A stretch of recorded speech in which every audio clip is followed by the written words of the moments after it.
ఇంకేసుకో. ఇదో బాబు, నిన్నే ఓ దోస్త్ తీసురా. ఏంటి తాతయ్య, రాత్రి బాబాయ్ పిన్ని మనతో భోజనానికి రాలేదు, ఇప్పుడు టిఫిన్ కూడా రాలేదు. కొత్తగా పెళ్లిన వాళ్ళకు ఆకలి ఎదు బాబు. నిన్నెవడు అడిగాడు? ప్రతి దానికి పెద్ద మనిషిలా ఇంటర్ఫీర్ అయిపోతావు. అలా గడ్డి పెట్టి బాబు, టిఫిన్ ఖర్చు తగ్గుతుంది. అరే బాబు, నీళ్లు. ఇదిగో, ఎవరో తలుచుకుంటున్నట్టున్నారు.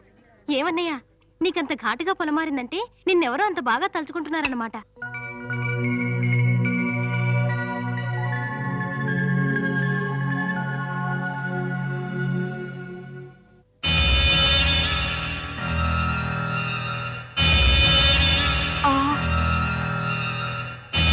నారాయణ, సత్యనారాయణ, ఏమైందిరా?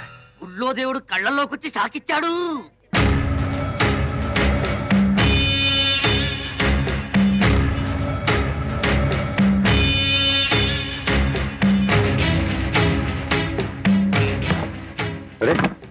ఏంటిది అడ్డంగా కూర్చుంటావు? వాస్తు ప్రకారం టిఫిన్ చేద్దామని. ప్లేట్ పూరి పట్రా. వాస్తాని బొంద, టిఫిన్ చేయడానికి కూడా వాస్తేనా? అవును, వాస్తు ప్రకారం తూర్పు వైపు కూర్చుని టిఫిన్ చేయమని మా బామ్మ చెప్పింది. అయ్యో అంకుల్, మీరు కూర్చున్న తూర్పు వైపు కాదు, పడమర వైపు.